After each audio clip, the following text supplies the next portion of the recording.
Hello students, welcome to my channel. Today's topic is chapter number 1 class 12th chapter number 2 है। ये शायद old books में 1 है और न्यू बुक्स में 2 है। Accounting for partnership form fundamentals आप लोगों का चैप्टर है। बहुत इजी सा चैप्टर है लेकिन थोड़ा लेंथी है, बस और कुछ नहीं है। ठीक है, ये हमारा चैप्टर बहुत इंपॉर्टेंट है, लेकिन उससे पहले आप मेरे चैनल शेयर और सब्सक्राइब करें। इससे पहले हम इसका एक एक प्रैक्टिकल क्वेश्चंस मैं आप लोगों को कंप्लीट कराऊंगी, बट इससे पहले मैं आपको इसके बारे में थोड़ी इन्फॉर्मेशन दे देती हूँ। पार्टनरशिप फॉर्म फंडामेंटल्स में क्या होता है कि हमने 11th क्लास में पढ़ा था कि एक पार्टनर होता है कौन, सोल प्रोप्राइटर। कौन होता है? Sole proprietor. और वो अपना बिजनेस स्टार्ट करता है, वो अपनी ही कैपिटल लगाता है, ठीक है, और उसका खुद का ही प्रॉफिट होता है। लेकिन उसको लगा, और उसका बिज़नेस का साइज़ होता है थोड़ा स्मॉल, उसको लगा कि अब मुझे अपना बिज़नेस का साइज़ कर देना चाहिए बिग, और लेकिन मेरे पास क्या नहीं है, कैपिटल नहीं है। उसको बिग करने के लिए मेरे पास क्या नहीं है, कैपिटल नहीं है। ठीक है, नॉलेज की भी मुझे इतनी ज़्यादा नॉलेज है, प्रॉपर टाइम देने के लिए मेरे पास प्रॉपर टाइम भी नहीं है। ठीक है, तो इसने सोचा कि क्यों ना मैं अपने फ्रेंड्स के साथ मिलके एक नई फर्म स्टार्ट कर दूं। This is called partnership firm. Partner मतलब अपने दोस्त या फिर अपने जो भी हैं पार्टनर, 2 मोर देन होने चाहिए। कितने? एक तो ये था ही, जब ये अकेला था तो सोल प्रोप्राइटर था, कंपनी चला रहा था। अब क्या है, 2 या 2 मोर देन, यहाँ पर आ जाएगा मोर देन 2 पार्टनर्स। इसने अपनी क्या स्टार्ट कर दी, बिजनेस स्टार्ट कर दिया। इसने अपने फ्रेंड से कहा कि क्या आप एग्री हैं। इसके 2 बेस्ट फ्रेंड थे, इन दोनों ने एग्री कर लिया, हाँ ठीक है, हमें कोई प्रॉब्लम नहीं है, हम एक नई फर्म स्टार्ट करेंगे। उसके लिए ये दोनों अपना कैपिटल लाए, अपनी अपनी कैपिटल लाए। ठीक है, इन दोनों की भी अलग अलग नॉलेज थी और तीनों ने मिलके क्या स्टार्ट कर दिया, न्यू बिजनेस स्टार्ट कर दिया, न्यू फर्म, जिसका था A.B.&C's फर्म। इसका नाम पहले तो ये थी ए कंपनी। जब इसकी अकेले की फर्म थी, ये ए है, ये बी है और ये सी है। लेकिन जब इन तीनों ने मिलके स्टार्ट किया तो इसका नाम बदल गया A.B.&C फर्म या A.B.&C's कंपनी। ठीक है, क्लियर हो गया? क्लियर। तो ऐसे हमारा क्या हुआ, अब देखो लेवल बढ़ा है तो तरीका भी बदलेगा।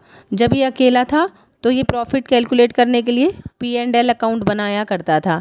क्या बनाया करता था? P&L। अब क्योंकि पार्टनर्स इंक्रीज हो गए तो अब इसका नाम बदल गया, सिर्फ अब क्या हो गया, P&L एप्रोप्रिएशन अकाउंट। क्या बनाएंगे अब ये तीनों मिलके अपना प्रॉफिट कैलकुलेट करने के लिए P&L एप्रोप्रिएशन अकाउंट। क्लियर हो गया?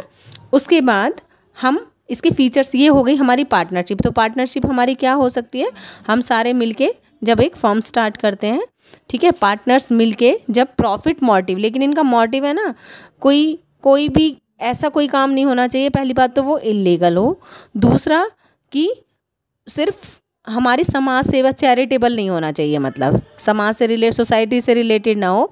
इसका मेन मोटिव क्या होना चाहिए, प्रॉफिट मोटिव होना चाहिए। ठीक है, इन तीनों का मोटिव क्या होना चाहिए, ना ही कोई फ्रेंडशिप होनी चाहिए कि हाँ मैं फ्रेंडशिप की वजह से पार्टनर बना रहा हूँ, नहीं, इनका मेन मोटिव क्या होना चाहिए, प्रॉफिट। ठीक है, दिस इज कॉल्ड पार्टनरशिप। तो आप लोगों का ये चैप्टर है, ध्यान से सुनना आप, क्या कहता है ये डेफिनेशन है, कह रहा है section 4 of the Indian partnership act 1932। क्या क्या, ये एक्ट बहुत इंपॉर्टेंट है। पार्टनरशिप एक्ट कितना है, 1932। इसमें क्या कहता है ये पार्टनरशिप, ये डेफिनेशन है, वेरी इंपॉर्टेंट है। आप सबसे पहले आपको चैप्टर की डेफिनेशन आनी चाहिए। Partnership is the relation between persons who have agreed to share the profit of the business carried on by all and any of them acting for all. वो कहते हैं कि ये एक ऐसा रिलेशन है किसका, पर्सन्स का, जो एग्री करते हैं कि बिजनेस को या तो वो सारे कैरी करेंगे या उनमें से कोई एक, जो इनका हेड होगा, मतलब जो उनके लिए ही काम कर रहा होगा, उनमें वो डिसीजंस लेगा, वो कैरी फॉरवर्ड करेगा बिजनेस को। क्लियर हो गया पार्टनरशिप क्या होती है। वो कहते हैं फीचर्स क्या क्या होने चाहिए, 2 और मोर पर्सन्स होने चाहिए। देखो सिंगल है तो वो तो कंपनी हो गई, सोल प्रोप्राइटर हो गया, इसलिए 2 या 2 से ज़्यादा, ठीक है। There must be at least 2 persons of the form partnership. Partnership act does not specify the maximum number of person, हम मैक्सिमम नहीं स्पेसिफाई कर सकते, but section 464 of Indian company act 2013 restrict करता है 50 से ज़्यादा नंबर नहीं होने चाहिए पर्सन्स के। क्लियर हो गया। वो कहता है एग्रीमेंट, उन दोनों के बीच में एग्रीमेंट होना चाहिए। एग्रीमेंट क्या है, देखो मान लो हम ये 3 पार्टनर हैं और हम एग्रीमेंट कर लेते हैं कि भाई देखो प्रॉफिट, एग्रीमेंट क्या क्या होगा कि भाई हम प्रॉफिट कैसे कैलकुलेट करेंगे, भाई प्रॉफिट हम कैपिटल रेशो में कैलकुलेट कर लेंगे, या फिर एक रेशो डिफाइन हो जाएगा 2:2:3, ठीक है। और क्या क्या होगा कि इंटरेस्ट ऑन कैपिटल आपको मिलेगा या नहीं मिलेगा, इंटरेस्ट ऑन ड्रॉइंग जो आप विड्रॉ करते हो उस पर आपको इंटरेस्ट पे करना पड़ेगा या नहीं करना पड़ेगा, और करना पड़ेगा तो कितने % से, ठीक है, @ कितने % से। क्लियर। तो ये कुछ डीड होंगी, ये क्या होगा, एक रिटर्न डॉक्यूमेंट होगा, इसमें ये सारी चीज़ें लिखी होंगी, ठीक है। अगर आपकी फ्रेंडशिप बहुत अच्छी है तो आप ऑरल भी एग्रीमेंट कर सकते हैं, लेकिन जहाँ पर भी कोई डाउट होता है और जहाँ पर श्योरिटी चाहिए, भाई कोई लड़ाई होने का कोई चांसेस ही ना हो, इसलिए हम क्या करेंगे, रिटर्न में लिख लेंगे सारी भी कंडीशंस एंड टर्म्स अपनी पार्टनरशिप डीड में। किसमें, पार्टनरशिप डीड। क्लियर। अब देखो क्या क्या फीचर्स होने चाहिए एक पार्टनरशिप के, एग्रीमेंट होना चाहिए उनके बीच में, ऐसे नहीं अपनी मर्जी से उन्होंने बिजनेस स्टार्ट कर दिया। Partnership is the result of an agreement, एक एग्रीमेंट का रिजल्ट है। It must be come into existence by an agreement. ये एक एग्रीमेंट सिर्फ एक हम दोनों की म्यूचुअल अंडरस्टैंडिंग है, एक हमारा एग्रीमेंट है, तो ये एग्जिस्टेंस में आता है। Not bye operation of law के ऑपरेशन से नहीं आता, ये लॉ नहीं बोलता है कि आपको पार्टनरशिप करनी है या कोई एग्रीमेंट करना है, आप खुद म्यूचुअल अंडरस्टैंडिंग से एक एग्रीमेंट करते हो जिसपे सारी टर्म्स एंड कंडीशंस आप लोग रिटन डाउन करते हो। क्लियर। ऑन द कॉन्ट्रेरी, एक हिंदू इंडिविजुअल फैमिली होती है ना, जिसमें परिवार ही चलाता रहता है अपना बिजनेस, वो कहते हैं comes into existence by the operation of law. यहाँ पर तो सारे रूल्स और रेगुलेशंस कानून के होंगे, लॉ के होंगे, but and on not be an agreement. यहाँ इनमें हिंदू इंडिविजुअल फैमिलीज, जो भी फैमिलीज बिजनेस करती हैं, उनमें जो एग्रीमेंट होगा वो लॉ वाले, जो लॉ डिफाइन करेगा क्या रूल्स और रेगुलेशंस होंगे आप लोगों के। बट पार्टनरशिप में ये आपकी म्यूचुअल अंडरस्टैंडिंग है, ये एक एग्रीमेंट है जो ऑरल भी हो सकता है और रिटर्न भी हो सकता है। क्लियर है, आगे समझ में। कह रहा है the agreement forms the basis of mutual rights और ड्यूटीज ऑफ द पार्टनर। इस एग्रीमेंट में क्या क्या लिखा होता है कि आपकी क्या क्या ड्यूटीज़ हैं और क्या क्या राइट्स हैं, आपके अधिकार क्या क्या हैं। क्लियर। कह रहा है number 3 existence of business, profit motive होना चाहिए। मैंने आपको पहले ही बता दिया, कोई ऐसे नहीं कि समाज सेवा चैरिटेबल कुछ करना है आपको, या मतलब कुछ भी, उसका मोटिव होना चाहिए मेन प्रॉफिट मोटिव, ठीक है। Partnership can be formed for the purpose of carrying some business with the intention of earning profit such as business must be legal। मतलब उनका मोटिव तो प्रॉफिट होना चाहिए लेकिन वो लीगल भी होना चाहिए। क्लियर हो रहा है आप लोगों को, आ रहा है समझ में, ठीक है। कह रहे हैं शेयरिंग ऑफ प्रॉफिट्स, उनका पहले से डिफाइन होना चाहिए कि प्रॉफिट्स को वो किस रेशो में शेयर करेंगे, और प्रॉफिट होना बहुत ज़रूरी है। बट अगर लॉस होता है बेटा, तो ये ज़रूरी नहीं है कि हर पार्टनर्स लॉस को भी झेलेंगे। आप समझ रहे हो कि अगर बिजनेस को बाय चांस लॉस हो जाता है तो ये तो एग्रीमेंट नहीं है कि आपको लॉस भी, ये नेसेसरी नहीं है कि आपको लॉस भी झेलना पड़ेगा, लेकिन हाँ प्रॉफिट होना ज़रूरी है। जैसे for example the agreement between the partner must be aimed at the sharing of profit of the business. Profit earning उनका मेन एम होना चाहिए। If some person join hand to run some charitable activities, this is not called partnerships. Clear, ठीक है।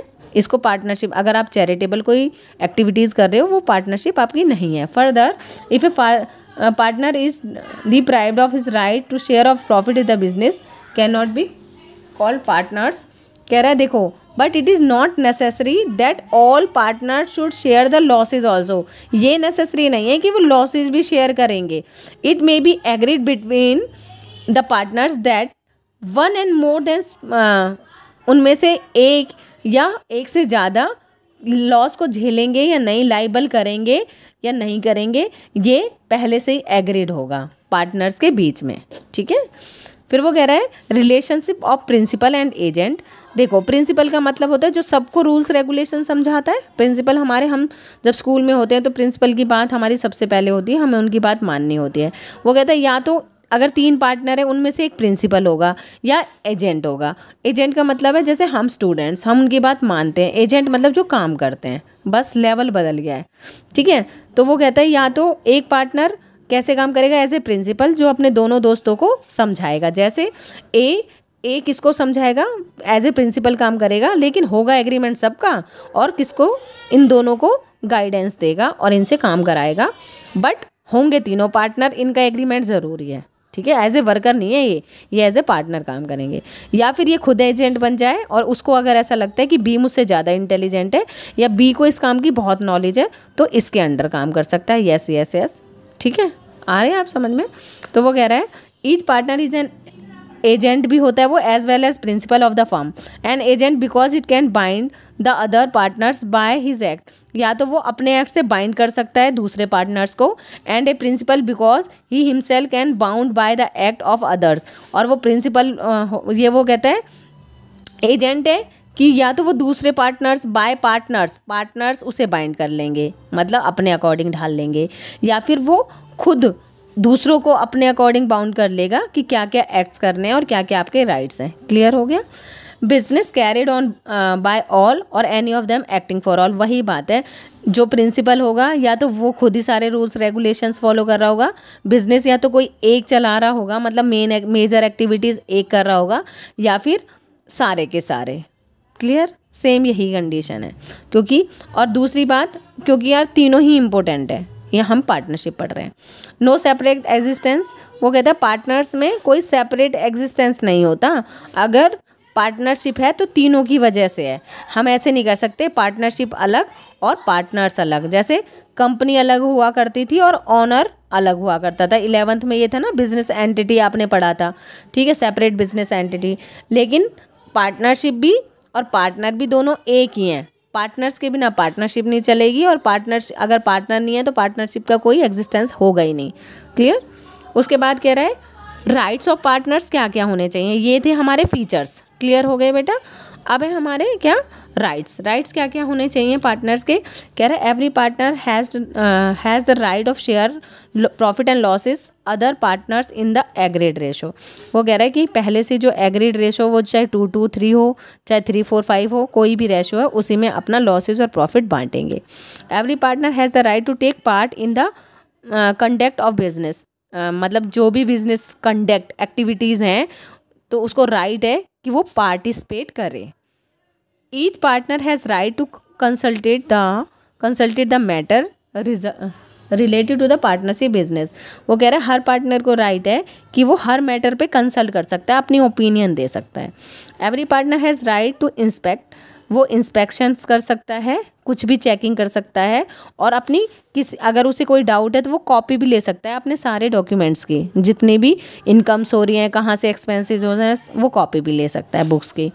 ठीक है. Every partner has right to disallow the admission of a new partner. या तो agree होना चाहिए या वो मना भी कर सकता है कि भाई हम नहीं चाहते कि नया एक और पार्टनर एडमिट हो. Clear. Each partner is joint owner of the partnership property. Joint owner है, एक तरह से वो ऑनर भी है. ठीक है. 3 है तो तीनों जॉइंट ऑनर हो गए एक तरह से. उसके बाद कह रहा है पार्टनर हैज़ गिवन लोन. हाँ, ये याद रखना, ये वेरी इंपॉर्टेंट है. अगर पार्टनर ने फर्म को लोन दिया है तो उसे 6% इंटरेस्ट मिलेगा ही मिलेगा. और ये तो पार्टनरशिप डीड है या नहीं है, ये दोनों कंडीशंस में मिलेगा. आप समझ रहे हैं. अगर एग्रीमेंट है तो बहुत अच्छी बात है. अगर एग्रीमेंट नहीं होता, ये एग्रीमेंट नहीं करते हैं, तो भी उसको 6% उसके लोन पर इंटरेस्ट मिलेगा. ठीक है। वो कहता है अगर पार्टनर अपने बिहाफ पे कोई फर्म की पेमेंट कर देता है तो फर्म उसको पेमेंट जरूर करेगी, उसको राइट है अपनी पेमेंट वापस लेने का। Every partner has the right to retire, और एक प्रॉपर नोटिस देने के बाद हर पार्टनर को हक है, अगर वो सेटिस्फाई नहीं है फर्म से, वो रिटायरमेंट ले सकता है, ठीक है। एक पार्टनरशिप डीड कंप्लीट होने के बाद, टाइम पीरियड ख़त्म होने के बाद, या उसका इंटरेस्ट नहीं है, या कुछ भी किसी भी कंडीशन से नोटिस देने के बाद प्रॉपर वो यहाँ वहाँ से रिटायरमेंट ले सकता है। क्लियर हो गया आप लोगों को पार्टनरशिप। अब देखो यहाँ पर है हमारा पार्टनरशिप डीड क्या होती है। वो नॉर्मल सा टॉपिक है, पहले मैं ये वाला टॉपिक कंप्लीट कराऊंगी। वही सेम कि एक रिटर्न डॉक्यूमेंट्स होता है, ठीक है, ये यहाँ से याद रखना। पार्टनरशिप क्या है, एक रिटर्न डॉक्यूमेंट्स है which contain the terms of agreement is called partnership deed, ठीक है, जिसमें टर्म्स एंड कंडीशंस लिखी होती हैं। दूसरा बात, it is called articles of partnership. ये 1 मार्क्स में क्वेश्चन आप लोगों का बनता है कि this is also called articles of partnership. Clear. अब देखो इसमें क्या क्या होना चाहिए, पार्टनरशिप डीड में क्या क्या होना चाहिए। सिर्फ आपको नेम पता होना चाहिए बस। Normally name and address of the firm होना चाहिए आपको पता, name and address of the partners लिखे होने चाहिए, the type and nature of the business of the firm, purpose to do, कि बिजनेस किस पर्पस से शुरू कर रहे हो, क्या है पार्टनरशिप का पर्पस, वो मेंशन होना चाहिए। Amount of capital to be conducted by each partner, कौन सा पार्टनर कितनी कैपिटल लेके आएगा वो लिखा होना चाहिए। और कैपिटल फिक्स होगी या फ्लक्चुएटेड होगी, मतलब फिक्स है कि इतनी लेके आनी है, या आप बार बार बीच बीच में फ्लक्चुएशंस भी होती रहेंगे कैपिटल में, ये डिसाइडेड होगा, इस डीड में लिखा होगा। इंटरेस्ट ऑन कैपिटल मिलेगा, और अगर मिलेगा तो कितने % मिलेगा, ये सब लिखा होगा। ड्राइंग्स आप विड्रॉ कर सकते हैं या नहीं कर सकते। ड्राइंग क्या होता है, जब पार्टनर पर्सनल यूज़ के लिए कुछ अमाउंट या कुछ भी, चाहे वो अमाउंट हो चाहे वो स्टॉक हो, विड्रॉ कर लेता है। Withdraw for personal use is called drawing. Interest on drawing मिलेगा या नहीं मिलेगा। अब आपने ड्राइंग कर लिया तो आप हमको इंटरेस्ट दोगे, तो वो आप पे करोगे या नहीं करोगे, और पे करोगे तो कितने % से इंटरेस्ट दोगे। शेयरिंग, प्रॉफिट शेयरिंग रेशो क्या होगा, इक्वल लेंगे, कैपिटल रेशो में लेंगे, या फिर पहले से डिसाइडेड होगा। सैलरी मिलेगी या नहीं मिलेगी, जो वर्क आपने किया है उसके लिए, और मिलेगी तो कितनी मिलेगी। गुडविल, मेथड ऑफ वैल्यूएशन बिल्कुल क्लियर होता है कि रिटायरमेंट एडमिशन पे कोई पार्टनर नया आएगा तो वैल्यूएशन कैसे करना है गुडविल का, ठीक है, सुपर प्रॉफिट मेथड से, एवरेज प्रॉफिट मेथड से, कैपिटलाइजेशन मेथड से, या किस रेशो में करना है। Accounting period of the firm, कि फर्म कितने साल के लिए उसका अकाउंटिंग पीरियड होगा, ईयरली होगा। हम मतलब जो हम इससे रिजल्ट कंक्लूजन निकालेंगे वो ईयरली निकालेंगे, हाफ ईयरली निकालेंगे, या फिर date on the which account are be close every year, कौन सी डेट होगी जिस पे अकाउंट एवरी ईयर क्लोज हो जाएंगे। Method of recording of firms account and safe custody of the books of the accounts and other documents of the firm. वो कह रहा है क्या रिकॉर्डिंग कौन से टाइप से करोगे, जितने भी हमारी मेथड्स होंगे, कौन सी मेथड यूज़ करोगे आप अकाउंट्स को रिकॉर्ड्स करने के लिए। ऑडिटिंग, ये ऑडिटिंग की ज़रूरत है या एडिटिंग की ज़रूरत है ऑडिटर की या नहीं है, ये सारा अगर है तो अपॉइंट करोगे, ये सारा पार्टनरशिप डीड में लिखा होगा। ड्यूरेशन ऑफ पार्टनरशिप 1 साल के लिए होगी, 2 साल के लिए, 5 साल के लिए होगी, ये आप लोगों का लिखा होगा उसमें। Use of decision of Garner and versus Moore, इसने क्या किया था कि जब पार्टनर इंसॉल्वेंट हो जाता है, बाय चांस कोई पार्टनर इंसॉल्वेंट हो गया, मतलब उसका दिवाला निकल गया, उसके पास बिल्कुल पैसे नहीं है, उस कंडीशन में कौन सा रेशो आप कैलकुलेट करोगे, ये कहता है गार्नर वर्सेस मोरे का लॉजिक। तो ये यूज़ होगा या नहीं होगा, या कौन सा रूल अप्लाई होगा, और ये हमेशा याद रखना इंसॉल्वेंसी की कंडीशंस में होगा। उसके बाद rules to be followed in the case of admission of a partner.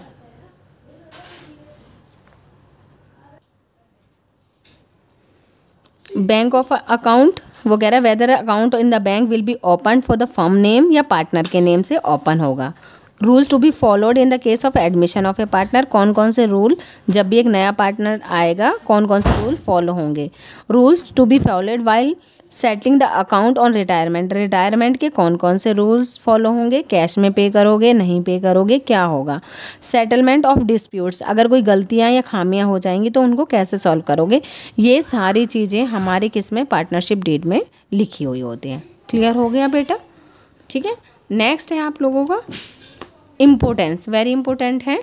ये टॉपिक मैं यहाँ तक कंप्लीट करा दूँगी, फिर प्रैक्टिकल क्वेश्चन स्टार्ट हो जाएंगे, वो हम कल करेंगे, ठीक है। अब ये 1 वीक या लास्ट 2 वीक में ये चैप्टर कंप्लीट हो जाएगा, टेंशन नहीं लेनी बिल्कुल भी। Importance of partnership deed through this law to me, वो कहता है कि लॉ हमसे ये नहीं कहता कि हमें पार्टनरशिप डीड बनानी है, ये मैंडेटरी नहीं है, लेकिन ये पार्टनर्स की डिज़ायर है, मतलब ये डिज़ायरेबल है कि आपकी इच्छा है आपको बनानी है या नहीं बनानी, लेकिन अच्छा होगा कि आप बनाएंगे, ये आपके लिए फ़ायदेमंद है, ये आपके लिए बेनिफिशियल है अगर आप इसे बनाएंगे तो। कह रहा है इस पर क्या क्या लिखा होता है, इम्पोर्टेंस क्यों है ये। It regulate the rights and duties, अगर मुझे अपनी राइट्स और ड्यूटीज़ और लाइबिलिटी पता है तो कोई टेंशन ही नहीं होनी है। It help to avoid any misunderstanding amongst the partners because all the terms and condition of the partnership have been laid down beforehand in the deed. वो कहते हैं पहले से ही सारी टर्म्स और कंडीशंस लिखी होती हैं, इसलिए मिसअंडरस्टैंडिंग होने की कोई कंडीशन आती नहीं है। कह रहा है अगर कोई डिस्प्यूट्स हो जाती हैं amongst the partners may be settled easily as the partnership deed may be readily refer to, मतलब अगर कोई डिस्प्यूट्स हो जाती है तो वो इजीली सेटल डाउन हो जाती है। क्लियर हो गया बेटा। उसके बाद है, ये मेन पॉइंट है, अगर ये तो था सारी पार्टनरशिप पे लिखा होगा, सोचो हमने पार्टनरशिप डीड की ही नहीं तो तुम्हें सिर्फ 2 चीज़ें याद रखनी है, एक ये और दूसरा क्या है, ये रहा, ठीक है। क्लियर हो रहा है आप लोगों को। एक तो प्रॉफिट और प्रॉफिट शेयरिंग रेशो इक्वली होगा, क्या याद रखना है, प्रॉफिट शेयरिंग रेशो इक्वली होगा। दूसरा interest on loan 6% per annum मिलेगा, जो आपने फर्म को लोन दिया होगा ना उस पर आपको क्या मिलेगा, इंटरेस्ट मिलेगा 6% पर एनम, और कुछ भी नहीं मिलेगा, बस क्या मिलेगा, एक तो प्रॉफिट शेयरिंग रेशो इक्वली और इंटरेस्ट ऑन लोन। ये आपको कंफ्यूज करने के लिए दिए होंगे, लेकिन इनको क्या करना है, ignore. Interest on capital, no interest on capital.